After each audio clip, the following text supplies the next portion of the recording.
came to India, and I was not actually too fond of reading, but I did look at the back cover, and it said places in India, Vrindavan, and it was a book about Krishna. So I thought, okay, so let me go to Vrindavan. So I came to India, and all I knew was Krishna and Vrindavan. I mean, these are the two most important things you need to know when you come to India. So some tour guide showed me around, and he took me to the temple in New Delhi, in Delhi. New Delhi it was, Greater Kailash. And I saw on the door, it said, in Satya Yuga, they lived for 100,000 years. And I was thinking, what does all this mean? It didn't mean anything to me. It just went right over the top of my head. No idea. Thank you. And then when the devotees were talking to me, I still had no idea what they were talking about. They said, okay, you're a scientist. I looked like a bit of a hippie, so they thought, okay. I had a I was dressed like a hippie. So they said, you go to Bombay, we have a science section there. You can help out there. And I thought, no, I don't think, I'm going to Vrindavan. That's what it said in the book, go to Vrindavan. So then I ended up in Vrindavan, now sitting outside the temple, and this was in 1981. I was sitting outside the temple. Iskcon temple. Yeah, Iskcon temple. And the Iskcon, the kirtans can be very noisy, just like everybody's very excited and they're all jumping and it's very noisy. And it was too noisy for me, so I was sitting outside the temple watching what was going on. And then a devotee approached me and started talking about watering the roots and not the leaves. It's just part of our philosophy that, you have to satisfy Krishna, and automatically everyone is satisfied like that. So, but I had no idea what it meant. I thought it was a gardening class or something. And then finally he turned... Are you comfortable with the accent? Huh? Yeah, okay. Then finally he turned to the devotee next to him and said, this person will never join. And that clicked something in my head. It's like, who is he to tell me that I'll never join? So I might be one of the only devotees that joined out of false ego. So who says that false ego is a bad thing?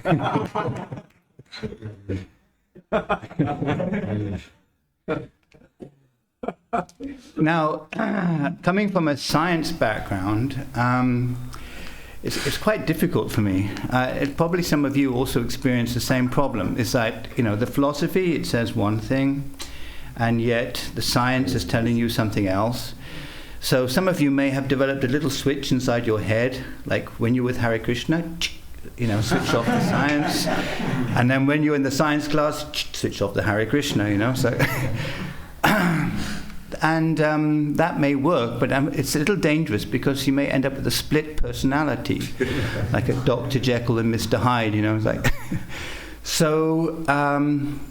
I thought a lot about the science and also the philosophy and how the two things, how we can reconcile the two, and also Srila Prabhupada did explain some key things which are very significant, very important, and. One of the important things is that we have, as human beings, we have 4 defects. I think you know what the 4 defects are, right? So one of those defects is that we see something and we mistake it for something else, okay? So this is one of the things that actually happens in science. They come up with a theory, okay, and they mistake it for the reality. Whereas the theory actually only represents the reality, but they go beyond that and they think it's actually the reality. And the example of that is for example, do you know quantum physics? Yeah. So Schrödinger's cat, you've all heard of Schrödinger's cat, okay? So the cat goes in the box. Is it dead? Is it alive? Is it both? Yeah. So then the problem is that the cat is conscious, isn't it? So why is the cat both dead and alive? Okay. So, I mean, if you put the scientists in the box, then the scientists would be both dead and alive. So, and this is actually a problem that scientists are trying to reconcile with. And so then they say, well, okay, both things happen because the universe splits up into two, or into many possibilities at that time. This is a many worlds interpretation, and some serious scientists believe this, that the universe... But there is one problem, is that where does all the energy come from? You have one universe, suddenly it becomes two universes. Whoa, that's like double the energy. Where's the conservation of energy there? You know, it's like... So in science, when you take the science too literally, then you start getting contradictions. And if you mistake the actual science for the reality, okay, then this is one of the defects. This is like mistaking one thing for something else. And I'll give a simple example of this so you can understand. Let's say we take a picture of an apple, okay, and we say, this is an apple. Okay, if you look at the picture, it's an apple, okay? But it's only an apple in some respects. It looks like an apple. It has the form of the apple, at least two-dimensionally, and it has the color of an apple. But you'd be foolish if you try to eat the picture. Yeah? So the apple, the paper, and the ink, it's a media in which you can understand this apple. Okay? Without the paper, without the ink, you would not have any understanding of the apple at all. Somebody would say apple, you say what? Yeah, but you have a picture there in front of you and say, oh yeah, yes, it's now. I think I understand what is apple now. Okay? Language is also a media. Mathematics is also a media. These things are media in which you can understand things. The problem is that when you put a media between you and the thing that you're trying to understand, you are allowing yourself to see something that you couldn't see before, but you're also creating restrictions. The paper is two-dimensional. How will you understand something three-dimensional with a two-dimensional piece of paper? The paper does not have the same qualities as the apple. So therefore, it allows you to see something, but at the same time, it restricts your understanding. Like that. So that is why physics, very often their theories, they're always trying to come up with another theory because their theories are not complete. Yeah, there is some incompleteness there, just like the photograph is an incomplete depiction of the apple. So, you know, quantum physics is an incomplete depiction of everything. Otherwise, why would you need another theory like string theory? Or, you know, how are you going to explain dark matter? You know, quantum theory doesn't explain that. So there are things that are missing. Yeah? So what you get in physics is a patchwork of different theories. That some of them overlap a little bit, and some of them don't overlap at all. And but to expect to get a single theory that will explain everything, how is that going to be possible when the theory itself is using a media which is different from the actual thing that you're trying to understand? The mathematics is different, and the language is also different. It's a media. So how is that different then, for example, for us? I mean, as devotees.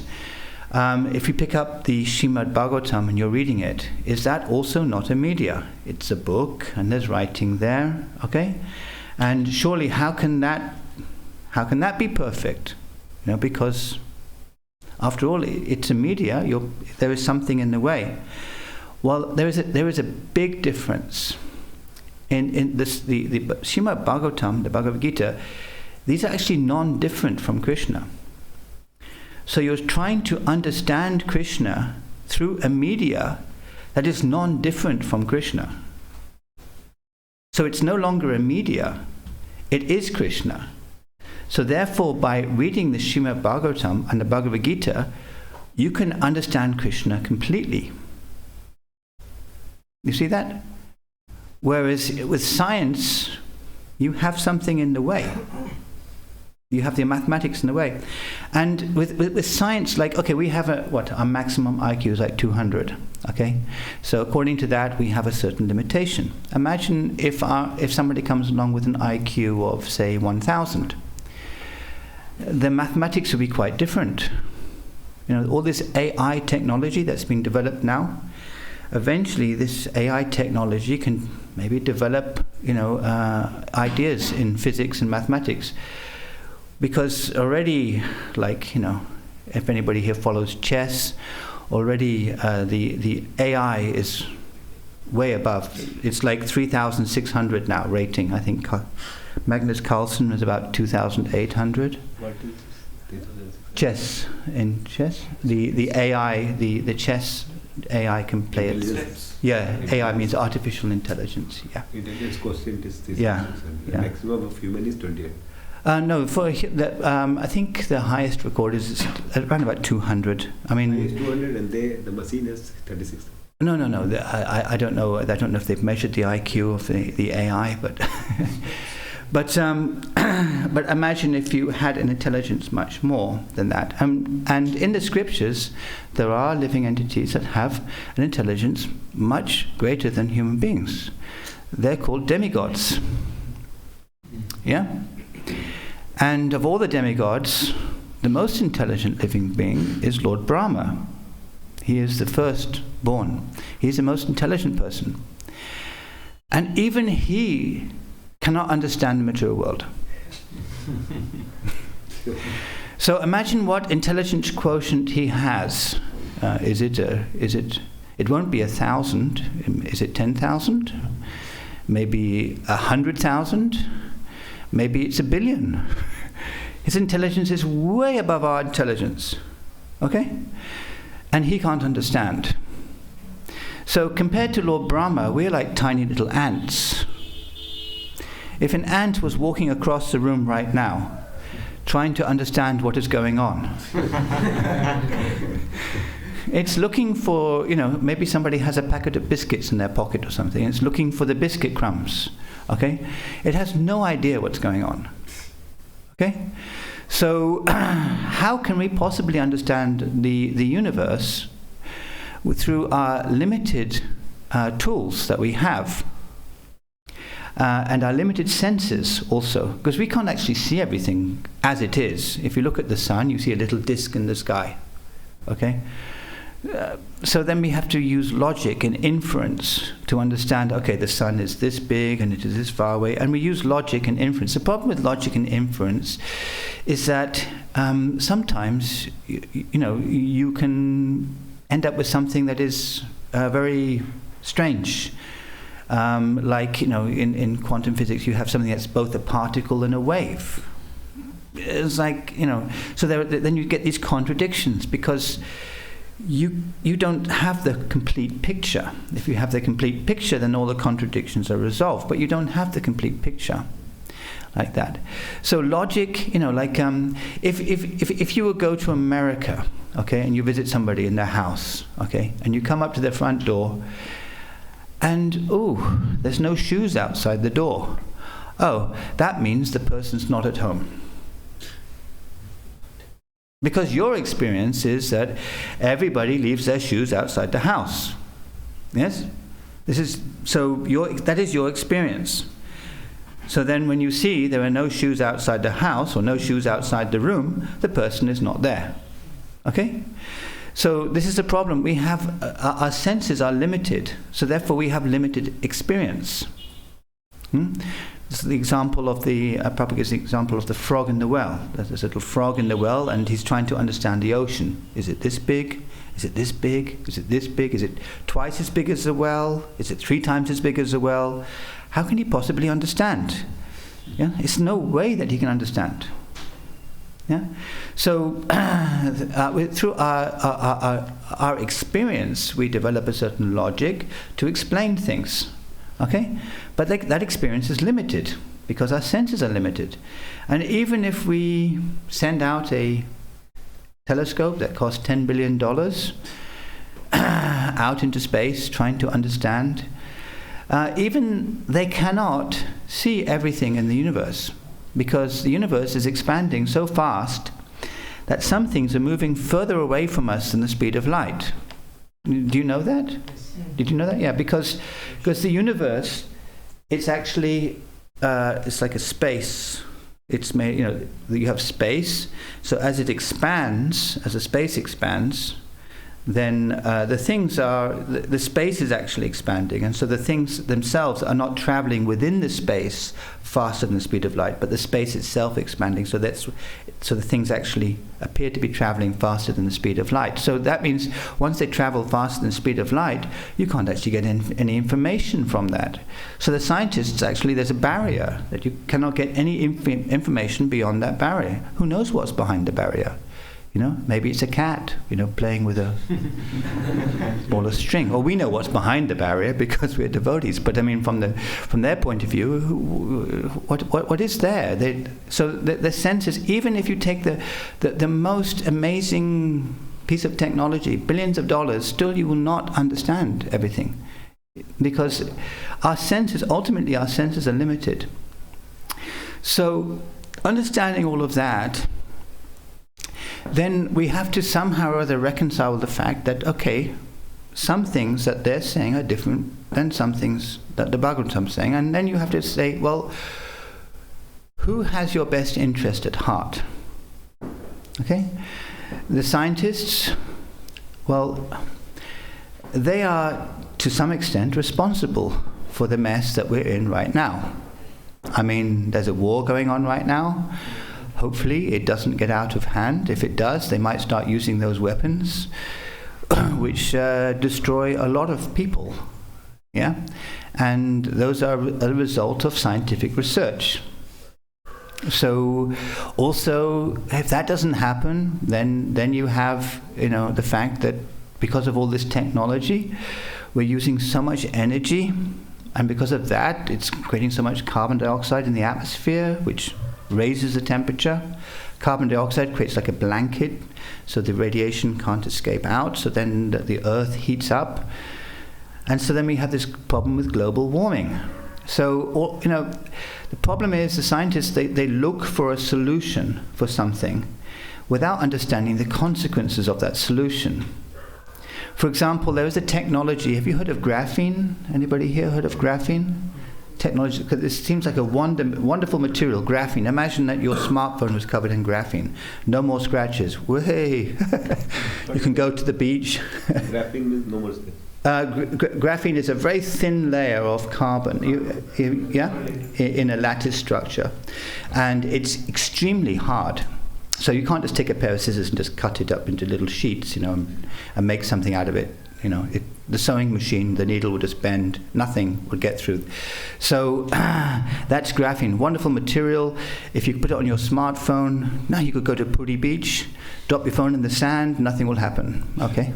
No scratches, okay? The problem is that this material is indestructible. If you produce it, how's it going to be destroyed once you've produced it? Because everything that you produce eventually has to be destroyed and recycled. This is a problem that they had with plastic, that you produce all of this wonder material and then it doesn't recycle. Now, if you look at how things are in how things have been arranged by Krishna, okay, so the tree produces leaves, and then in the autumn, some trees, they drop all their leaves. Okay, so they drop all the leaves go into the ground, okay, and then the bacteria in the ground eats the leaves and then makes it into food that the trees can absorb. Perfectly recycled, everything perfectly recycled. Yeah, and our solution is, okay, we have a factory. Whoa. We have a factory, it produces plastic bags, the plastic bags go in the ground, and they stay there for 10,000 years. So who are you going to trust? Those who have limited senses and who constantly create problems for society. Was it Prahlad Maharaj? Was it Prahlad Maharaj? I think, or Dhruv? I think it's Prahlad Maharaj. That every solution creates another 10 problems. Previously they used to go around in a horse and cart, okay? But the horse has to eat something, and then it drops everything onto the road, makes a big pile on the road. Somebody has to pick that up, and in America, if you have a dog, and if you're taking your dog for a walk, you have to also carry a little plastic scooper. So if the dog has a little poop on the path, you immediately have to pick it up and put it into a plastic bag. So this is American culture, or also British culture. This is what were you talking about? Problem solution. To yes, solution to problem. So that the problem is that these horses were creating problems, on the road. Have you been to Mayapur? Have you been to Mayapur? Yes. Okay. Hare Krishna. You've been there for the elephant procession? Yeah. Have you stepped on the elephants? Sometimes they leave a big thing behind, and then it's like, oh, and it's like, what? Like this. So it's a problem. So what is the problem? Okay, what is the solution? Okay, we create something, okay, that doesn't require a horse. Okay, we just put some petrol in it, and off it goes. No horse. The problem is now instead of that going that big piece of manure going onto the road, it now goes into the air. All that pollution now goes into the air, and now you can breathe it nicely. And that's just one of the problems. Then you have also the problem of oil. Everybody's fighting for oil, so they go to war for energy because they need more energy. Then you have the problem of global warming, and all because they didn't want to shovel that thing and put it in the back of their cart, and all because of that. So the scientists they don't think ahead. They don't think of all the problems that they're going to create. They're talking about going to Mars. This is the whole thing, going to Mars. Well, really, I wouldn't send my worst enemy to Mars. If it's like it's I don't know. It must be very hot in the day and very cold at night, and it's just, if you look out the window, all you'll see is red sand. If you've been on a boat, if you look out the window, all you see is the ocean. Every morning you look out, you just see the ocean. It's not very exciting. So imagine you're going to Mars and you look out the window. Okay, red sand today. And the next day, red sand. Next day, red sand. After some time, you're going to get totally bored. Okay? So I figured out that the first people they must send there, because Australia, the British, they send all their convicts to Australia, like that. So the first people they'll send to Mars will be all the convicts, because it's such a horrible place. Why would anybody want to go there? So this is who are you going to trust? This is the thing. Who are you going to trust? Now the Vedas, they are saying that if you want to be happy, okay, then this is the process for becoming happy. Yeah? How do you become happy? Because everybody wants to become happy. Okay, nobody is like, okay, I'm okay being miserable. Okay, yeah. Some people might be, but most people want to be happy. So the technology is promising you happiness, but it never comes. You get that new laptop, okay, or you get that new phone, okay, and then yes, and this is supposed to be happiness, okay, and your mother comes. It's time for lunch. No need. So you end up like skinny and thin, not eating properly, and totally in anxiety and cursing your phone. Finally, you throw the phone against the wall because you lost the match or whatever it was. And this is supposed to be happiness. They had a game on Google Play Store where you had to. It's called Flappy Birds. It was a game a long time ago, Flappy Birds, and you had to get the bird between the sticks. So I tried once. I thought, this is ridiculous. How am I going to get past the first couple of sticks? The thing, So, and this is supposed to be happiness. It's like self-torture. I mean, how can that be happiness? It's like, it's like people are trying to poke you with a stick or something, and you have to like somehow or other squeeze in between without getting poked. I mean, how could that possibly be happiness? So, whereas the Vedas are saying, okay, if you want to be happy, because everybody wants to be happy. So if you want to be materially happy, okay, in the Vedas there's also the opportunity for becoming materially happy. You can do this yagya, perform this sacrifice. If you want to become Indra even, you can perform, 100 Ashvamedha sacrifices. Indra will actually get a little disturbed and he'll probably send somebody down to stop you. But, if you after your forefathers are left, you do the offering so that they can be happy wherever they are, and hopefully that they can continue making progress like that. So everybody wants to be happy, but what is the ultimate form of happiness? And as long as you're doing things on the platform of the body, okay, because going to heavenly planets is not a spiritual experience. It's not like, okay, now I'm doing something spiritual, I'm going to the heavenly planets.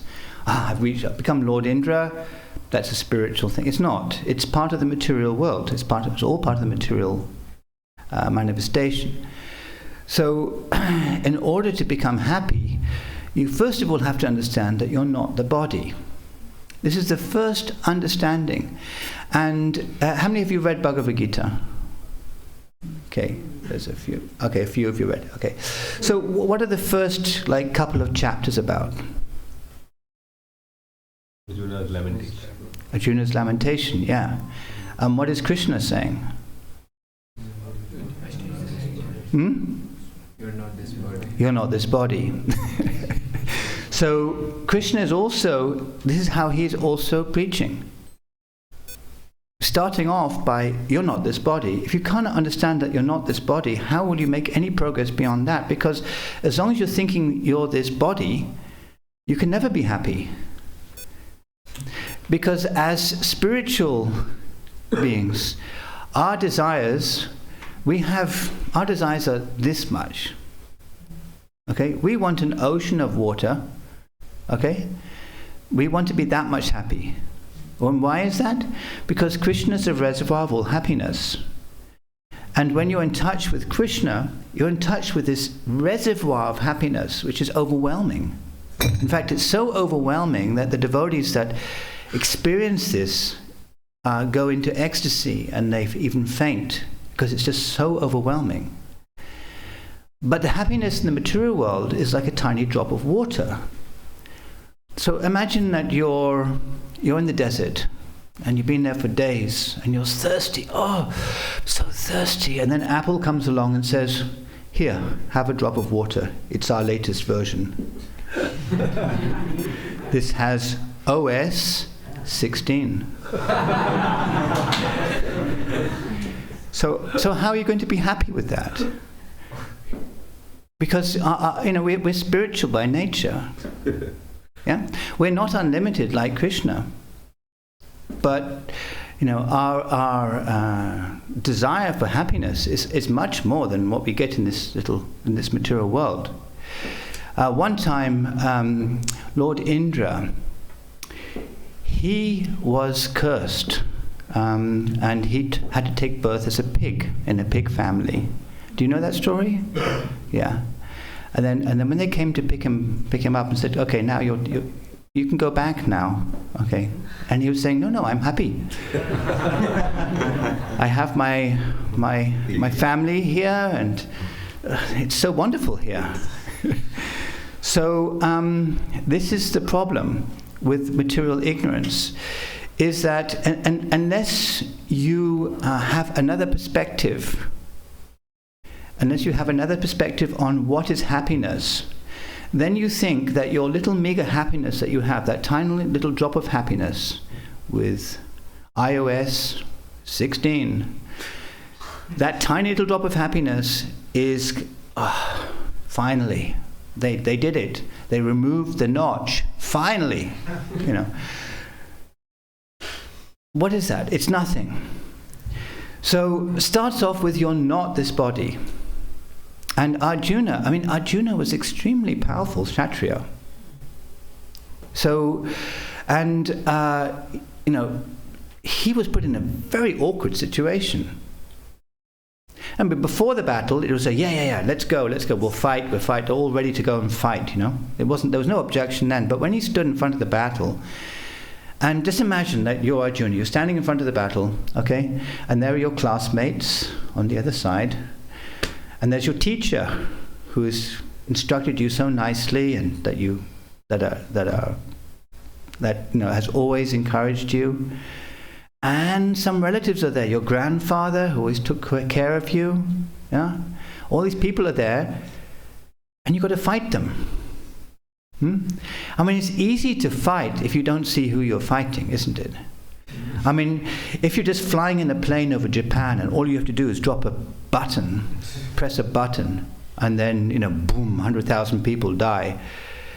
Well, you don't see the repercussions of that pressing of the button. So it's easy. But if you told the pilots in that plane, okay, here are some flamethrowers, go down on the ground, start torching people, women and children, start torching them.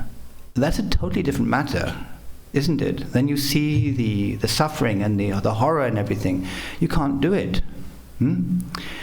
So Arjuna was fine before he got to the battlefield, but when he saw the people that he would have to fight, and then suddenly he became extremely overwhelmed.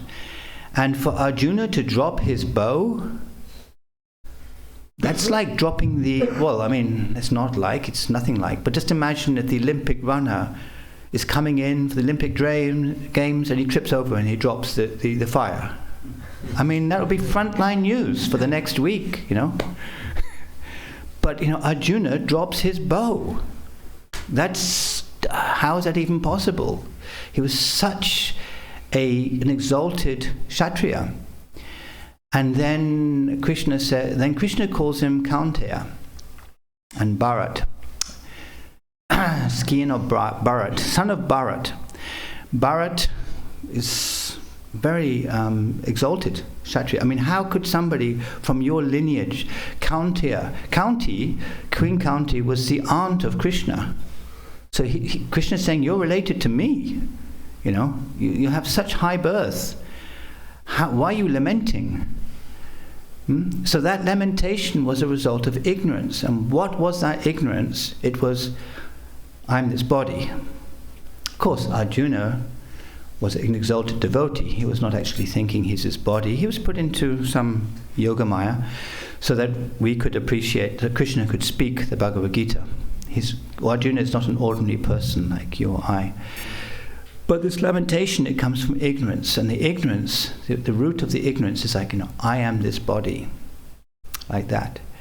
So the purpose of the Bhagavad-Gita is that you can come to the understandings that I'm not this body. The Bhagavad-Gita is an instruction manual. It's an instruction. You read the Bhagavad-Gita, Krishna is saying you're not this body. And the thing is that some people think that, if you follow religion, it means that you're not a critical thinker. Okay? That you're not a rational person. Okay? Religion means that it's just faith. This is, especially in Western countries, they think like this. Religion means just blind faith. You just accept something like that, and there's no critical thinking at all. But Krishna's arguments to Arjuna were full of critical thinking. It's like at one point you were a youth, okay? You were a child, then you became a youth, and you'll become an old man. And so at the time of birth, okay, you'll accept another body. So what is he saying there? He's saying that the body you have when you were a child is not the same body as you have when you're a young man. It's a different body. So if you were this body, then when you're a young man, you'll be a different person, but you're the same person. Okay? And you're the same person when you're an old man. So the body is changing, but you are remaining the same. So this is one of the arguments he gives. And also, when you're giving up the clothes, when your clothes are old, and you give them up and you accept new clothes. Because nobody's going to walk around without any clothes on. So, like, you've got clothes on for a reason. So then when those clothes are given up, then obviously you accept new clothes, like that. So Krishna's giving Arjuna like logical explanation, logical reason, like why you're not this body, like that. So once you understand that you're not this body, then you can start understanding what spiritual life actually means. You know, what you must do. When you understand you're not this body, the next question is, well, who am I? If I'm not this body, who am I? And then, you know, what is my purpose? This is real education. Imagine, for example, if we had if I gave you a class on smartphones, and I said, okay, this is a smartphone. Okay, it is a piece of plastic, and it's a piece of glass, a piece of metal, and it's covered in silicon. There you are. I've explained what a smartphone is. That doesn't explain the smartphone at all. Okay, I can use it to cover up the water. There we are. This is the function of the smartphone. Okay? This is not very smart. Okay? So a smart person will ask, what is the purpose of something? Okay? So why am I here? What is my purpose? Okay? What is the purpose of this human body? Okay? What is the purpose of this material creation? Okay? So the smartphone, it came with an instruction manual. Okay? Where's the instruction manual for the material world? It's called the Vedas. If you read the Vedas, then you can understand the purpose. The purpose of the Vedas give you various purposes, but there is an ultimate purpose. The ultimate purpose is to go back home, back to Godhead. But there are many steps in between, and the Vedas give various steps that you can take to gradually make progress in this material world, like that. So everyone here should understand. It's not just a question of just, okay, I understand, I'm not the body. Because if you're not the body, then what does that mean? I mean, you know, okay, I can imagine, okay, now I'm sitting inside this body, okay, the hands are moving, it's a machine. No, that's not going to help. If you're not the body, then what is our position? We are servant of Krishna. That is our constitution. That is our nature. Our nature is to serve. Everybody serves somebody. Okay?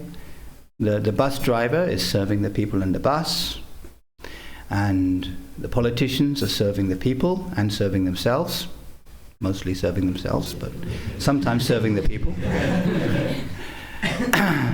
If you're working in a hospital, you're curing people, you're serving them. So service is a natural position for us. We like to serve. If someone is just sitting around expecting everyone to serve them, they'll not feel happy. But when they go out and help other people, they feel more happy, because that's a natural position. We like to serve people. So that is our constitution. So if you're not the body, then you're servant of Krishna. That means we do service for Krishna in whatever way we can. Like that. So right now we're doing service because we're discussing the philosophy, we're hearing and we're chanting and we're listening to the philosophy, and hopefully we will take this Krishna consciousness seriously. Now the easiest way to practice Krishna consciousness is by chanting the Maha Mantra. And this is the way. In other yugas, they could sit for 100,000 years.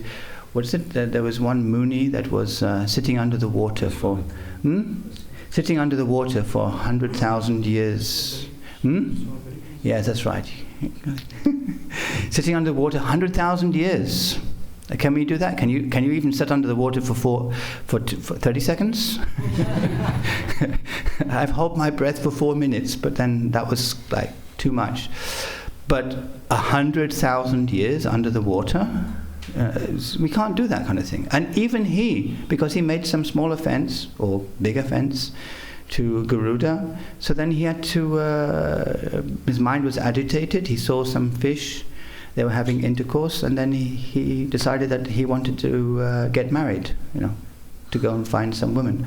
So how are we going to, control our senses? So the way to control your senses is through service and through chanting. This is how we control our senses. We can control Ambarish Maharaj. He was using his hands to clean the temple of the Lord, and he was using his nose for smelling the incense of the Lord, and he was using his eyes to see the form of the Lord. So all the senses engaged, and that is how we can make progress. And once the body is engaged in all the natural activities that we actually constitutionally should be engaged in, then it's like you take a piece of iron and you put it in the fire and it becomes red hot. Then it becomes just like fire, because if I touch that red hot iron to anything else, it'll start burning. So it's just like fire. So the body becomes spiritualized, and your consciousness will then become spiritualized, and then you'll understand that yes, you'll realize you won't be thinking I'm not this body. No, you'll understand you're not this body.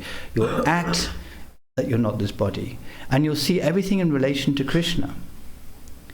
Just like if any of you have motorbikes. Who has a motorbike? Yeah, you have a motorbike. Okay, so if your friend sees your motorbike, okay, then he'll think of you. Oh, that's his motorbike. Okay? Or if I see somebody's shoes, oh yeah, I recognize that's his shoes, like that. So devotee, he sees everything in connection with Krishna because it all belongs to Krishna. So if he sees a mosquito and he thinks, how wonderful. Krishna has created this mosquito. It's 1,000 times or 1,000,000 times more sophisticated than any smartphone. So how this body's not even going to think, oh, this mosquito, it happened by chance. I mean, how is that possible? Imagine that you were doing an exploration. Okay, and you're going to another planet and you're looking for proof of intelligence there. And you found some clay pots there and you thought, oh, maybe there were intelligent people there, clay pots. And then somebody else will say, no, this must be natural. Somehow or other the clay just molded and, all right, okay, maybe it was natural, okay. And then it's like, oh, but then you find some technology. You find something like a smartphone or something. It's like, oh, now there must be intelligent life. Okay, there must be some intelligence that created this thing. Now, what if this piece of technology was so sophisticated that it could even produce copies of itself? Then it must be even more intelligent person who created that. And what if this piece of technology could actually take things from the environment and repair itself and all of that? Then it must be like super intelligent who created this. And what if this technology was made of carbon? Oh, then it happened by chance. You see the nonsense in that? So the devotee, he sees these things. He sees the mosquito and he says, wow, such a wonderful creation. Like that. And then he sees Krishna. Like that. Okay, I think I've spoken enough. So, any questions? Yes. Very nice. Do you feel comfortable to ask questions? Was it too complicated? So it is very Come on, you have critical thinking means you have to find some counter argument. No counter argument. It's just way of thinking. I'm just thinking. All right. There's so many things you spoke in such a brief time. Yes, That was the object. That'll confuse you. Yes. Hare Krishna. Prabhuji, again, same thing. If any foreigner devotee means any foreigner people accept Krishna consciousness, then we are amazed. Right now we are seeing you from England, how you accepted this Krishna consciousness. The same person means how you came to this Krishna consciousness. What you strike most that you join this movement? Oh. Wholeheartedly, like you are. I think you are now brahmachari, right? Yeah. So how much? It is very difficult to. It was extremely difficult. You see, I wasn't even a vegetarian when I joined. So for the first, 6 months, I was thinking of non-vegetarian dishes that I was missing. That my mother used to cook. I was like, I wish I could have that. And on top of that. I was in Vrindavan, and the kitchen there was very smoky. So every time I walked past the kitchen, the smoke would be pouring out of the kitchen, and I just felt I can't eat in there. I can't eat in there. It's not going to eat in there. So I just bought yogurt and dates, and I think I survived off fruit, yogurt, and dates for the first month because I just. Only yogurt, fruit. well, because I just couldn't get around to eating in there, and there was one devotee there, one American devotee, and he kept on squeezing me for money. It was like, please give donation, and I was very soft, so I thought, yeah, please give donation. Okay, take more donation. Okay. Finally, I was forced to eat in the kitchen. I had no more money for dates and yogurt.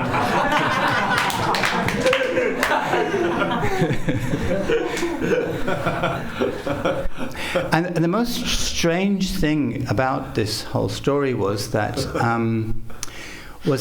they had me temple cleaning for the first for some time. Oh, the cook there, he used to save me barbershop, and so they had these puris. And the next day morning, the ghee would be like solid inside the puris. And while I was eating the puris, I was thinking of chicken. I was thinking, this is like... So, I know it's crazy. You don't know what goes in the side of, the foreigners' heads, when they're joining the movement. Because you have a very... You're lucky to have such a good birth, in India. But anyway, I was thinking of all these things. And then finally they said, look, the person who's actually supplying the kitchen, he left. So he said, okay, you can now work in that department. So I was right next to the kitchen now. I was right next to the kitchen, supplying all the stuff to the kitchen. And then the cook left. And they said, well, you're closer to the kitchen, so so you become the cook. So Krishna, so who can say that Krishna doesn't have a sense of humor? And it was so smoky there. They hadn't put an exhaust fan in the kitchen, so the windows were at about 5'6" height. But I was 6 foot height, so all the smoke would come to the level of the top of the window. So I would. There was nobody to help, so I had to take this huge pot and drag it on. There's like these stoves made of brick and clay and wood. They cooked with wood. So I had to drag this pot onto the stove, and then I would put the chaunts, and I'd like duck under the smoke, check the chaunts. And then when it was ready, I'd throw the sabji in, and then I'd go above the smoke and just like...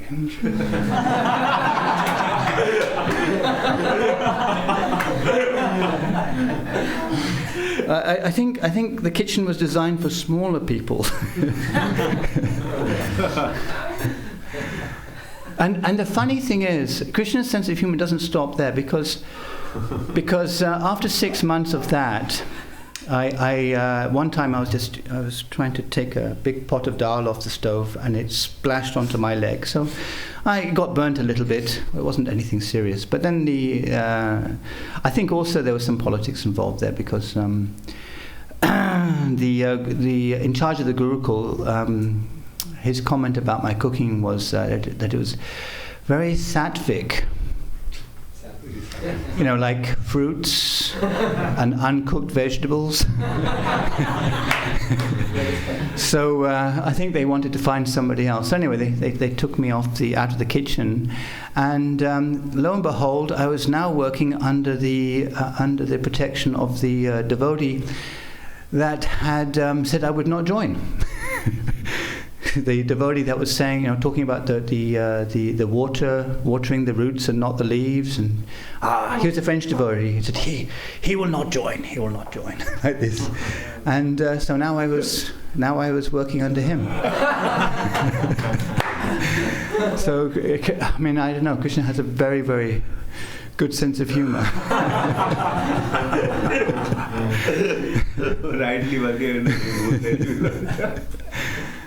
And the funny thing is that in the beginning, I thought Krishna was a girl, because he was dressed in a short skirt and had all these flowers in their hair. So I thought, oh, this must be a girl. So, I mean, you don't know how lucky you are. You know, from birth, you know, it's like, you know, you see Krishna, you know everything already. So it's so much easier. But for me, it was just very, very strange. So how did I manage to stay as a devotee? I don't know. I think I just wanted to do something different, and this was so different. And then after hearing the philosophy, you know, going to class, I would actually in the class I was quite tired, so sometimes I just fall asleep. But somehow or other I understood, just by listening, even in my sleep, I was listening, and gradually I understood the philosophy. I read through the whole Bhagavad-Gita in the beginning, and because I was told to, you know. So it's kind of like people that recite the Bhagavad-Gita without understanding it. You know, just like reciting the shlokas, but they have no clue, you know, what the philosophy is or what it all means or anything. So I was like that. I just read through the whole Bhagavad-Gita, and at the end it was like, okay, I've done that. Now what? You know, without thinking, okay, this is actually an instruction manual. You know, you should try to understand it. But now you're so lucky because there are courses. Have you attended any courses in Mayapur? Do you have any courses? We have courses going on in Mayapur. We have done here already several courses here. You're so lucky. You have courses here where they explain all the philosophy very nicely. At that time, you know, we had somebody there who was instructing us, but still, you know, it's nice to have a very systematic course, so you understand everything very clearly. So you're very fortunate. Plus also, I think you have the advantage of being born in India. That is why, you know, anyone that's born in India, you have a special responsibility, you know, that you should take this knowledge and you know, spread it around the world. You know, that's your responsibility, because this knowledge will make everybody happy. Yeah, just imagine you have an ice cream cart, and you're on the beach. And everyone's there and they're just desperate for ice cream, and you're just sitting there eating it all yourself. You should distribute it. Lord Chaitanya, he broke open the storehouse of the fruit of love of God, and he said, yes, you should eat it and distribute it. And the more you distribute it, the more will be inside the storehouse, like that. So we don't have to worry that it's going to run out. All right, so I think we'll stop. Yeah. Tori, you said that there is a switch. In the beginning, you yes. when you are with Hare Krishna, you switch off the scientific temperament. Yeah. And you also said that we use a media to understand the reality. Yeah. Either it is scientific media like physics or mathematics. Yeah. But my question is that when even after coming to bhakti, when we approach the scriptures for understanding it, that media, that scientific temperament or logical temperament, is so deeply integrated in our thinking process that we tell me about it. We approach the scriptures through that media only, and due to which we are not able to fully understand or practice it. That lacks us. It does. It is an obstacle but you must use your critical thinking skills to understand, how the science itself is limited, and they are changing their ideas. Like, there is some scientists that are saying that if they observe there's a universal constant for the whole universe. If you if you measure it in one direction, it's different than from another direction. It's supposed to be universal constant. So it means that something is different. Maybe the speed of light is different in one direction than another direction. Some people think the speed of light actually increases or decreases. So we think we understand, but we're looking from a tiny little tiny sliver of time, and with our tiny little brain. So understanding that, I know certain things seem to make sense, when they talk about galaxies and everything, and you see the pictures and the telescopes and all of that. And it's like, what does it actually mean? Well, maybe it's just apsaras having a nice dance up there, And they're all very effulgent. There's billions and trillions of apsaras all like dancing around like this, and we think it's a galaxy. I mean, who knows what it is up there? Yeah? I mean, with our tiny brains, how could we possibly understand? Yeah?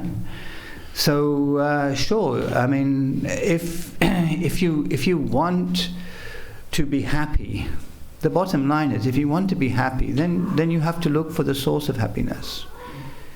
And if you want to just satisfy your logical reasoning and everything, then you can carry on doing that for many, many lifetimes, and you'll not even reach the tip of the toe of Lord Krishna.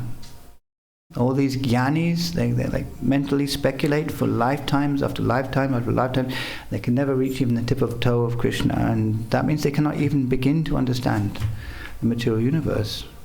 Because it is incomprehensible. Ultimately, it's incomprehensible. So understanding that, yes, the switch is a useful thing. You can just switch it off, okay? And then you just, you read the scriptures and you accept everything nicely like that. Because eventually, when your consciousness develops, then you begin to actually see things. It is like before the sun rises, then the sky is illuminated, okay? So even before you are fully realized, you'll see things, you'll experience things, and that will give you the faith that actually, yes, this process is actually working, there is something here, like that.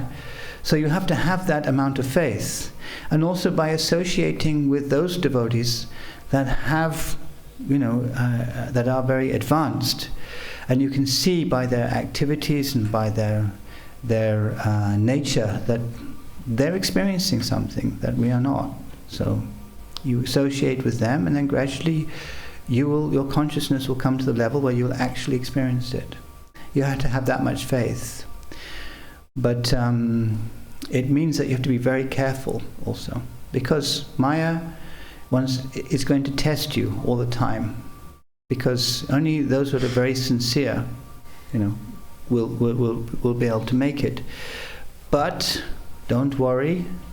Krishna also says, even the smallest endeavor in this path, there is no loss. So don't think, okay, there's no way I can do this. This is for those who are extremely, sense-controlled, and there's no way I'm going to do this. No, whatever you do is going to go into your bank account, your spiritual bank account. So there is no harm. Yeah, I don't know if that helps. Okay. Yeah.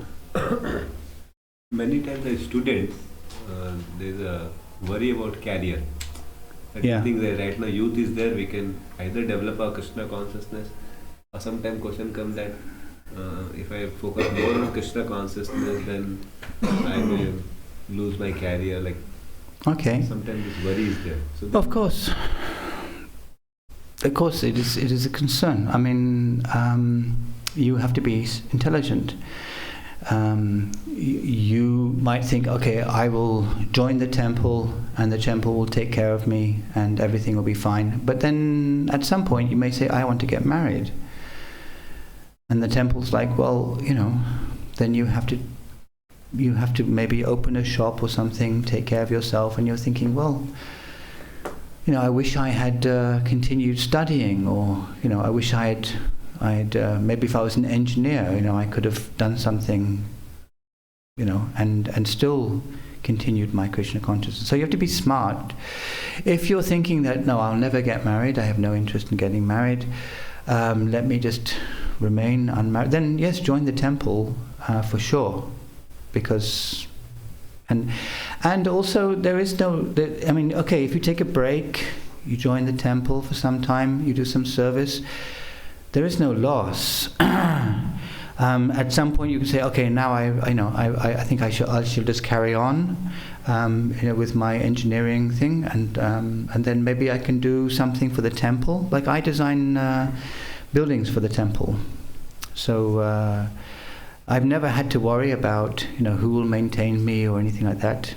I just people sometimes they give donations, and I don't have to worry about anything. Krishna will take care ultimately. Ultimately, depending on how much you are willing to let Krishna take care of you, that's much he will take care of you. But it can't be artificial.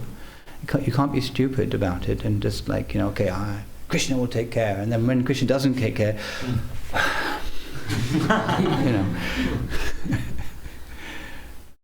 Yeah. So there are many devotees who are also outside, and they are doing jobs, and they're also supporting the temple, and they're practicing Krishna conscious like that. There are many devotees inside. When I say outside, I mean outside the temple structure. Of course, these are also initiated devotees. They're not. Iskcon doesn't mean there's a boundary wall and a temple. Everything inside is Iskcon, and everything outside is not. It's if you're working outside and you're initiated, you're part of Iskcon, obviously. And you have to take care of your family, and you also help the temple in some way or other, like that. If you're too much focused on your career, then of course you can get lost. And if you're too much focused on your business, and you put that above everything else, and you start making more and more money, and you're never satisfied, and you want more money, then eventually you'll just get lost. So you have to be careful. You have to strike a proper balance. There's the example of the train goes on two tracks. One is spiritual and one is material. You need to take care of both of these things simultaneously. It's not that, okay, I'll just simply go to Vrindavan and just chant Hare Krishna 24 hours a day. You're not going to be doing that for very long. So we have to take care of our material things also. For me, it was important to do things that I actually like doing. Krishna always somehow or other took care of giving me service that I like doing. So after some time, after being a pujari for some time, the cake cook, the one who cooked the cakes for the offerings, she left, and the head pujari was, what to do. And I had baked one cake in my life. So I said, give me a recipe book, I'll cook the cakes. So I always said yes to everything, because, why not? What's the worst possible thing that could happen, The cake will just, sink down, and we'll have to offer Krishna some mudi with gur or something. But, what's the possible worst thing that could happen? So, then when I came to Mayapur, then, because my background was mathematics. So when I came to Mayapur, then they asked me, can you teach Vedic mathematics? Here's a book, and then teach the students. So I just read through the book, and then I was teaching the students some Vedic mathematics. And I was also doing pujari service.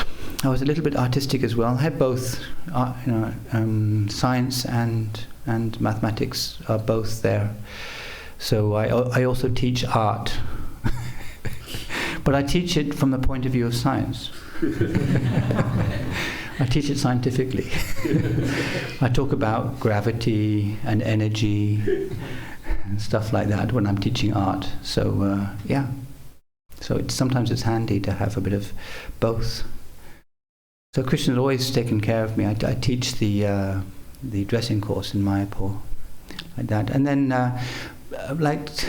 20 years ago, we wanted to extend because I was also designing the dresses at that time, and they wanted to extend the dressmaking facility. So I said, okay, so let's make a building. They were already the Panchatattva temple, which they were building at that time, which are next to Radhamadhav. It's basically a temporary temple. Have you been there? Have you seen that? The big tin shed, yeah. So they'd started work on it, and it was like, well, maybe we can attach something to the back of it. So then I worked with the construction department, and we made some plans and everything, and then we built that whole facility at the back where we make the dresses, and I was also cooking cakes. I started the cake kind of thing there, where we mass produce so many cakes. So then I helped to create that facility for the dressmaking and the cake thing like that. And then I went to America for a while, and when I came back, the pujaris were like, can you design a house for us, please? Because I had worked on that project. So then I started designing houses like that, and so that's how I got involved in architecture also. And I find that by doing other things, you see the connection. So there's a connection between turban making and designing buildings. There is. But in order to understand it, you have to understand a little bit about art, because both are like artistic endeavors. So if you understand one, it helps you to understand the other, like that. The more understanding you have in different things, it helps also. So Krishna was very kind. He gave me lots of different opportunities to serve like that. So, I don't think anybody should worry, But again, don't be stupid. If you're definitely planning to get married and everything, then finish your degree. We can engage you. Maybe, I don't know if we can, but we have a construction department. So, who's doing civil engineering here? Anybody doing civil engineering? 1, 2. Okay, you can. You look like a civil engineer. I don't know. Let me see. Let me guess who the computer. Are you doing computer engineering? Yeah. Civil engineers always look very practical, down to earth. and computer engineers always look like they're up in their head somewhere, like that. Are you doing computer engineering? No, like chemical engineering, right? Chemical engineering, right? Okay, yeah. But he has a lot of IAI. A lot of intelligence. A lot of intelligence. Oh, so you're going to do a double PhD, are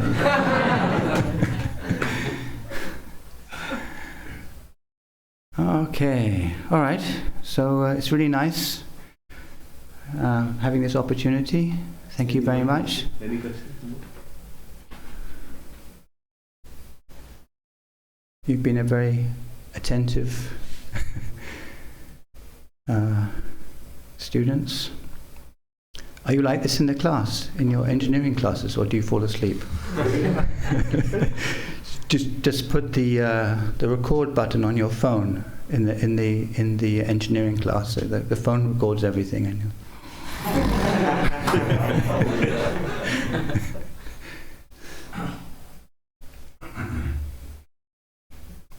you were saying that different religions which are there in America, etc.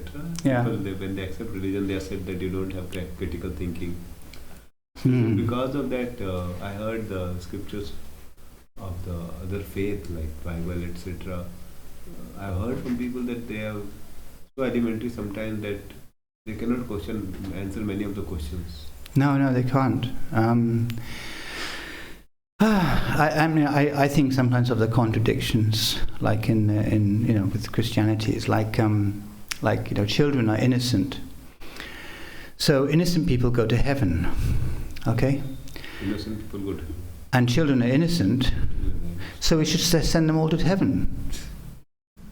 That would make me a mass murderer. But so how does that make any sense? I mean, obviously they have a very limited understanding. Their understanding is basically is to do unto your neighbor as you'd have them do unto you, which means like help other people as they would help you, be nice to other people, give food and water and shelter and stuff like that. That's very elementary. That's also there in the scriptures that you should, dig wells. It's very auspicious if you dig wells for people, and if you feed people, it's also very auspicious. It's very good for you. But it's not on a spiritual platform. It's still on a mundane platform, because it's like if you've got people that are fallen in the water, okay, and you pull them out of the water, all right, but you don't educate them, they're going to fall back in the water again. So what is more important, to educate the people so they don't fall in the water, or just to keep on saving them from falling in the water? So the more elementary religions are just basically trying to get people out of the water. And then they'll say, okay, well, we're not just doing that, we're saving them, because if they accept, Jesus Christ, they'll be saved. I don't know exactly what that means, because even in our philosophy, if you accept a guru, it's not like, okay, now I'm saved. It's not like that. There's a lot of work to do afterwards. It's called initiation for a reason, because it initiates a process. Whereas in Christianity there's no this process. It's just like accept and then automatically you're saved. Unfortunately that's an illusion, and they will realize at the time of death they'll realize that it's actually not true, and it's unfortunate. But at least it's better than to not accept anything at all. It's better that they at least accept the existence of God, and don't go around killing people and stealing and so forth. At least that's better. It brings you to a certain platform. So it is very fundamental, the other religions, and also these other religions. It's not Sanatan Dharma. Before 2,000 years, there was no Christianity. So the Christians say that, okay, Jesus Christ is the only way. Well, very unfortunate for the people that took birth before Jesus Christ, because they had no other way, and they all must have gone to hell because there was no other way.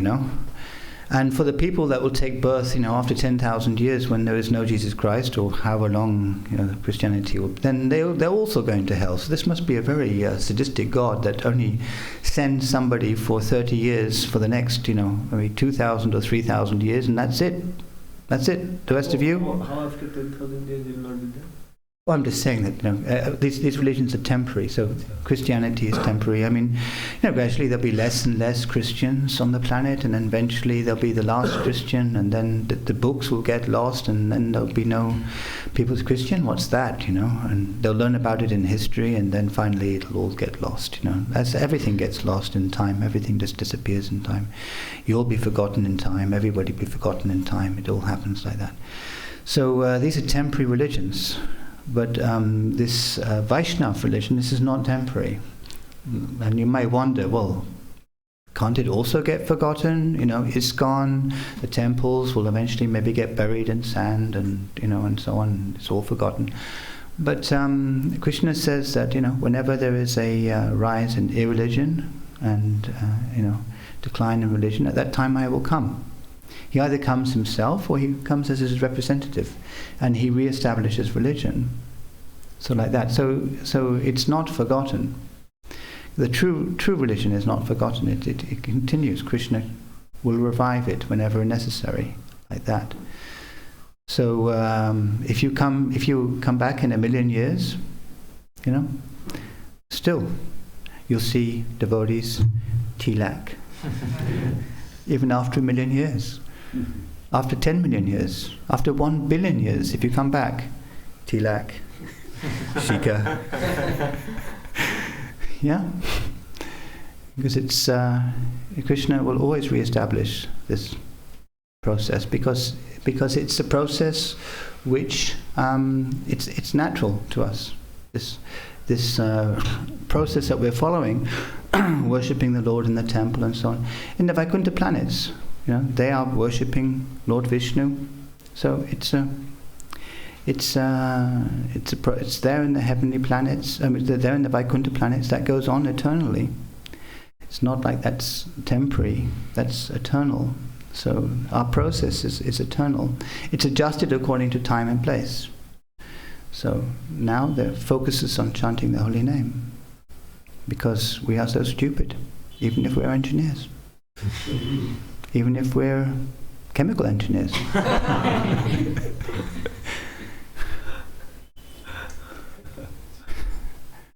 Okay. All right. Hare Krishna. Thank you very much. Yes, I've Kirtan. Yeah. Nice. Somebody has a madanga? Yeah. Oh, great. So I'm not a great singer, but I'll do my best. Krishna didn't see the Krishna sees the heart. Who has been practicing for almost 40 years. How many people were born 40 years ago? None of us were born. Okay, so that makes me more Indian than you. I am 38 years Indian. Haribo. We are 20 years also not Indian. According to science, your body changes every 7 years. So I've had 5 Indian bodies. Okay.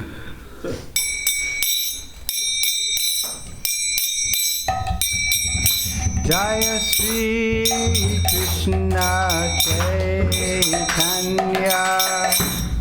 Prabhu Nityananda Shri Advaita Gadadha Shri Vasari Gaurasavrinda Jaya Sri Krishna Chaitanya Prabhu Nityananda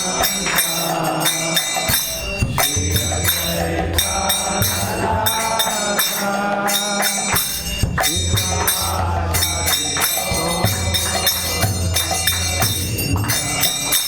Jaya Sri Krishna Chaitanya Prabhu Nityananda Shri Advaita Gadadha Shri Vasari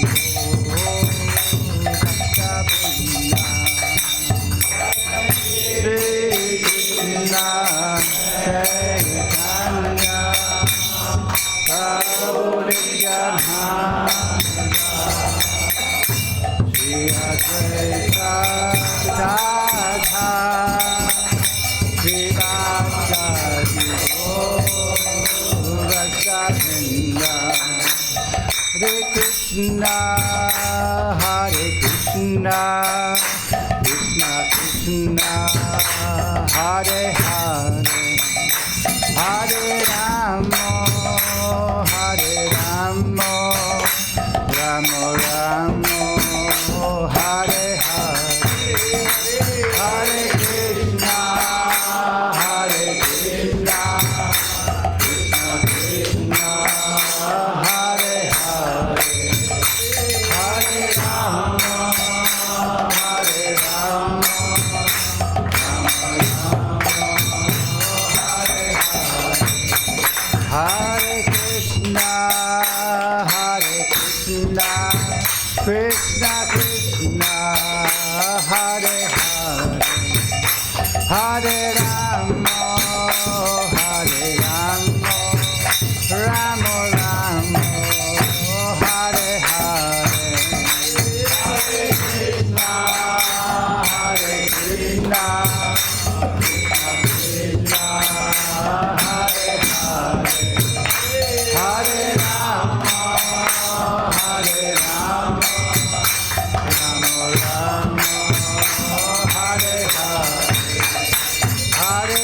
Krishna, Hare Krishna, Krishna Krishna, Hare Hare, Hare Rama, Hare Rama, Rama Rama, Hare Hare, Hare Krishna, Hare Krishna, Krishna Krishna, Hare Hare, Hare Rama, Hare Rama, Rama Rama, Hare Hare, Hare Krishna, Hare Krishna, Krishna Krishna, Hare Hare, Hare Rama, Hare Rama, Rama Rama, Hare Hare,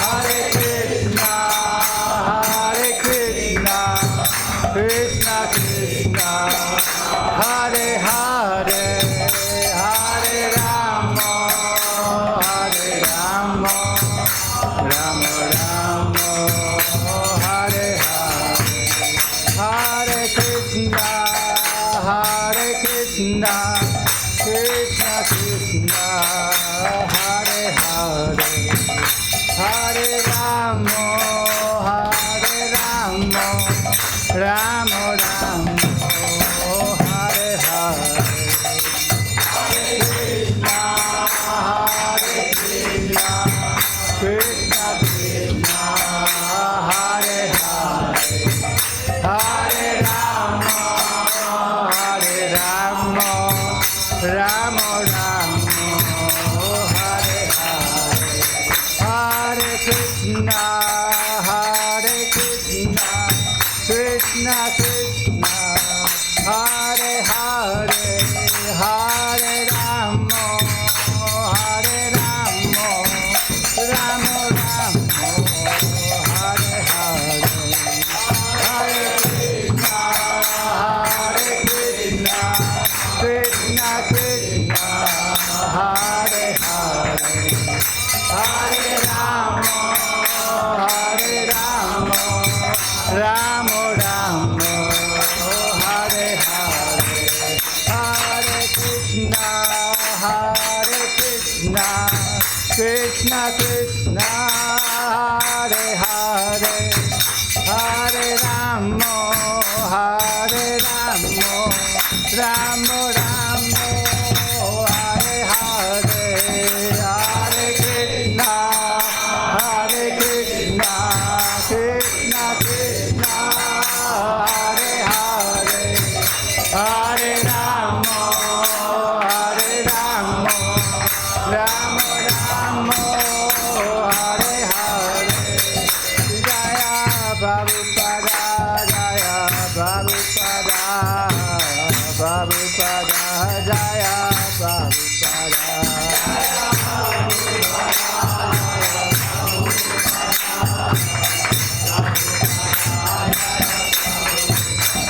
Jaya Gauranitai, Gauranitai, Gauranitai, Jaya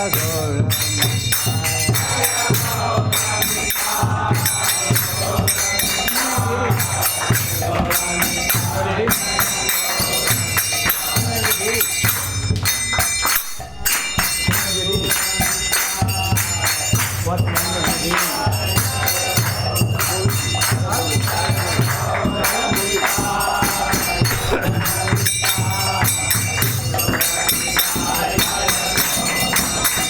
Jaya Radha Govinda Radha Govinda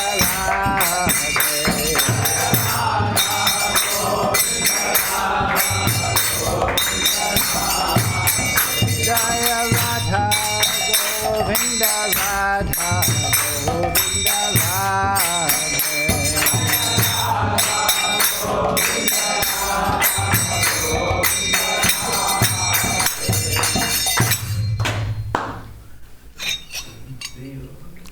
Hare Krishna. Great Guru Bro ki. Thank you very much, Prabhu. such nice, wonderful discussion. Very nicely explained about mosquito. How by seeing mosquito also we can remember Krishna's amazing creation. And how you're seeing, giving that example was very heart touching. That how if somebody goes to some planet and see a clay pot, somebody will say, it has come by chance. But then mobile phone, that cannot just come by chance. But mosquito, how can it come by chance? Which can produce something others also. So it was very nice that how some things are traveling at the speed more than light also. Yes, I mean the universe expands fast according to the science, which means that they can never reach the objects that are past that barrier, so they can never understand everything beyond that point. So our understanding, even from the scientific point of view, is always limited. Scientifically we can understand, we cannot understand anything. Yeah, even from the scientific understanding, even from the mathematics, they proved that everything is not provable.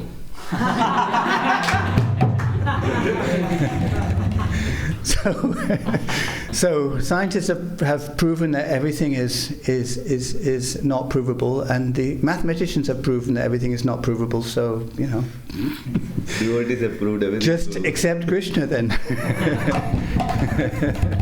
One time, Srila Prabhupada went to the society, the Mensa Society, where they have all the smart people, and they were talking, they were discussing, arguing with him, and then finally they just got exasperated because every single point they made, Prabhupada had a counterpoint, and then they said, so what is your point? What is your point? And Prabhupada said, Krishna is the Supreme Personality of Godhead. Just accept it.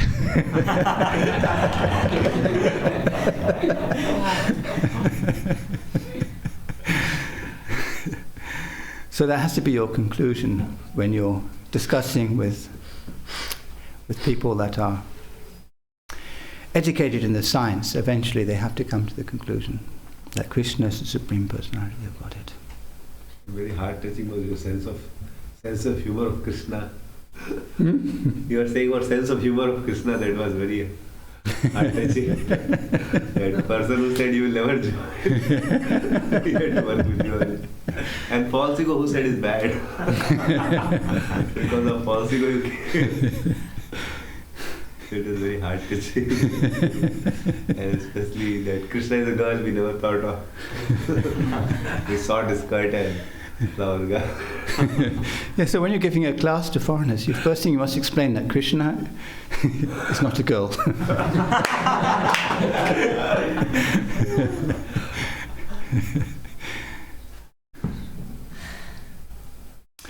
Okay, thank you very much. Let us thank Prabhuji. All of you are inspired by Prabhuji Association. I'm inspired by your association. Such wonderful. That's okay. I still got what here. No.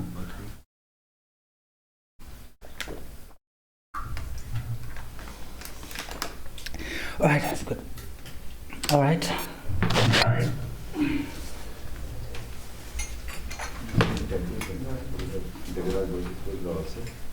Oh, okay. They're not here today, huh? Because that temple is in discussion.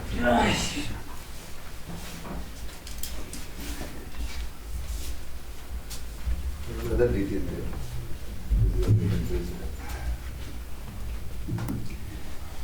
Nice. Hmm? I'll just take milk and Murray.